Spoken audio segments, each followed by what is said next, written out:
différentes paroisses dans notre diocèse et en Belgique, le Père des cieux accepte de le prendre dans sa maison.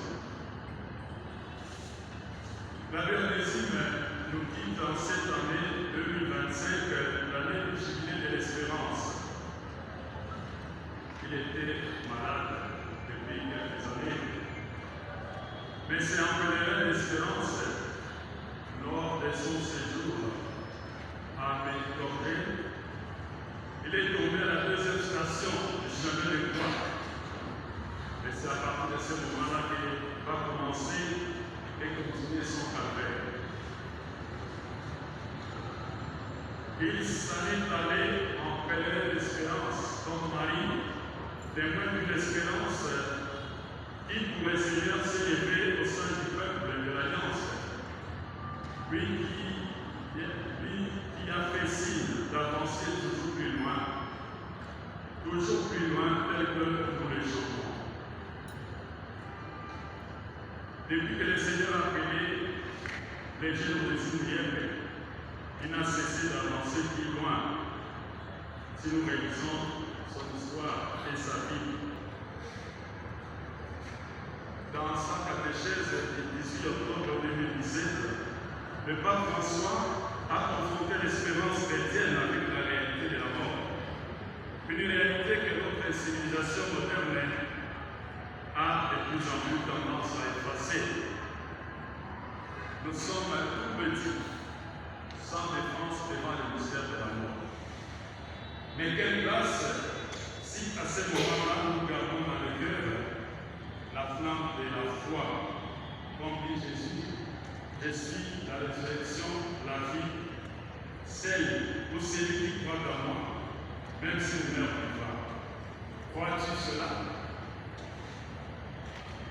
Jésus lui-même a éclairé le mystère de notre mort. Par son comportement, il nous autorise à nous sentir peinés lorsqu'une personne chère, à l'occurrence la mère de Sinième, qui nous quitte, qui a écrit Jésus lui-même quelques pages en quelques années, mais Onésime l'a fait aussi. Nous qui avons vécu des pages d'histoire avec lui, chacune, mais il s'en va. Jésus lui-même s'est tourné devant la réalité de la mort. Il a été profondément bouleversé devant la tombe de son ami Lazare, et Jésus présent. Jésus lui-même viendra vers chacun de nous pour prendre infiniment, pas seulement par la main, avec sa tendresse, sa douceur et son amour. Et chacune répétera dans son cœur cette parole de Jésus. Lève-toi, viens. Lève-toi, viens. Lève-toi, ressuscite. C'est notre espérance devant la mort qui nous fait dire cela. Pour celles et celui qui croient, c'est une porte qui s'ouvre tout grand, complètement. Pour celles et celui qui doutent, c'est un rayon de lumière qui filtre d'un seuil qui ne s'est pas fermé du tout. Mais pour nous tous, ça sera une grâce lorsque cette lumière de la rencontre avec Jésus s'illuminera. Ainsi, comme vous venez d'écouter dans l'Épître aux Thessaloniciens, nous ne voulons pas, frères, que vous soyez dans l'ignorance au sujet de ce qui donne, afin que vous ne vous affligiez pas comme les autres qui n'ont pas d'espérance. La Bible nous exhorte à ne pas être affligés par la disparition de ceux qui meurent dans le Seigneur, compte tenu de la résurrection glorieuse de leur corps lors de la seconde venue du Christ. Nous trouvons dans ces textes un très fort réconfort adressé aux proches et aux amis de ceux qui sont morts, notamment l'abbé Onésime. Les chagrins causés par la mort de l'abbé Onésime est légitime.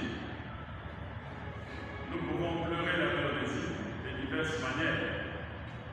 pour la perte que nous éprouvons, bien que son décès puisse être en quelque sorte un gain pour nous.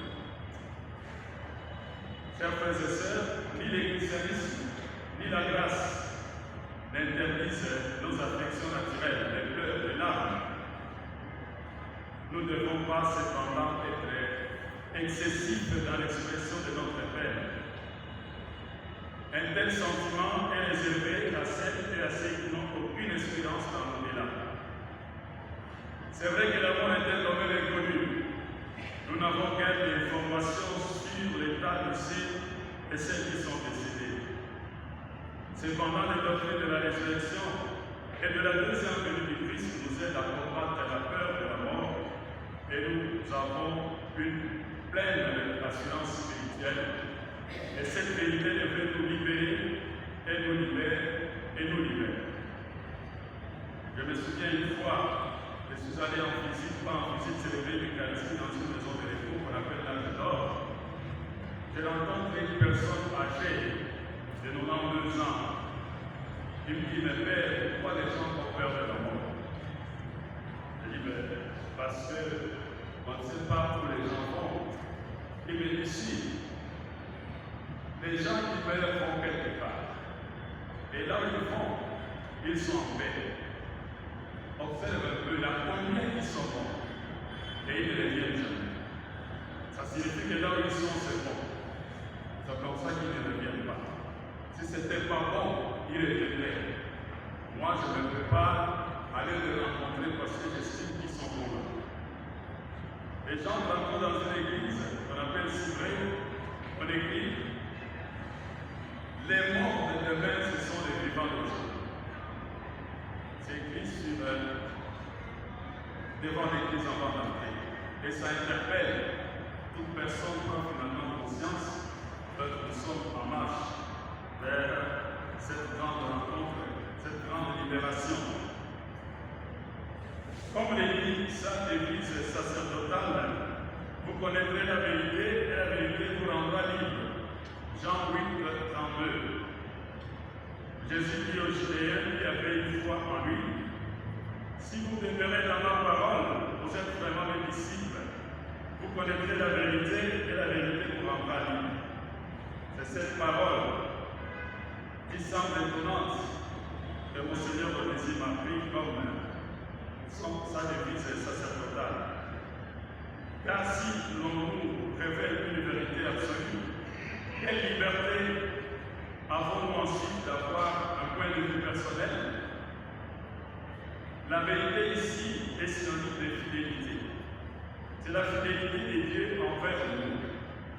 En effet, comme les dit Jean dans ce même évangile, si Moïse nous a donné une loi, la grâce et la vérité sont venues par le Christ. Jean 1, 17. Autrement dit, la tendresse de Dieu et sa fidélité nous ont été assurés par Jésus-Christ.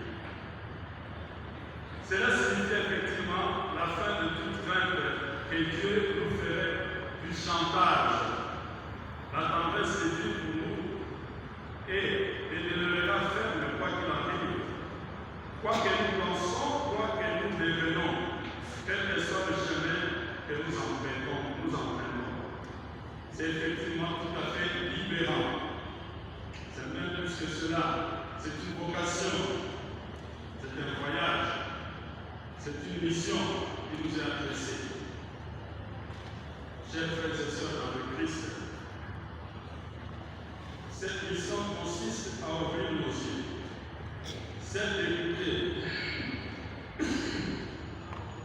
celle de forger notre propre conscience avec l'aide de Dieu, celle de discerner par nous-mêmes ce qui nous semble juste, compte tenu des circonstances et compte tenu de notre personnalité et de la personnalité de la Méconésie.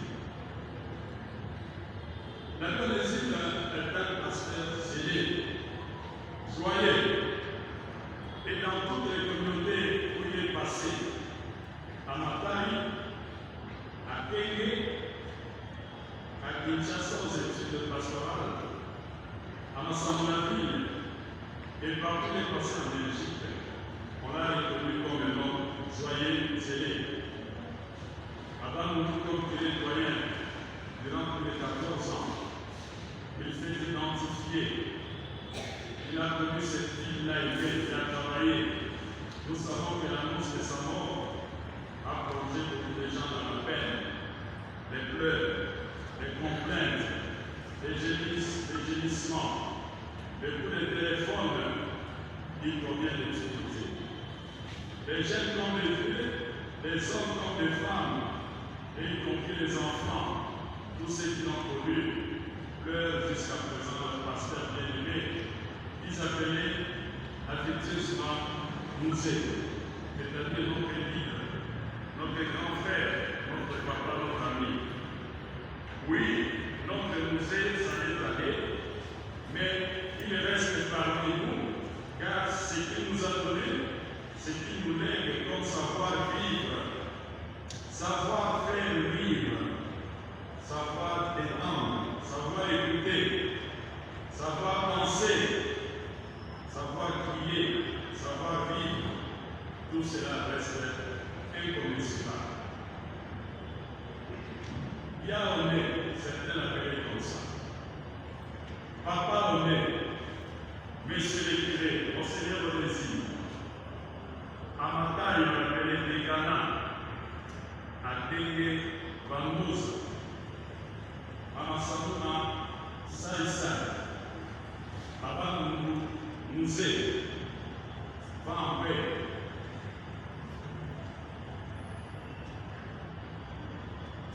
Tous ces mots révèlent la lumière pastorale que Dieu a portée partout où tu es passé. Et où tu es, pense à nous. Veille sur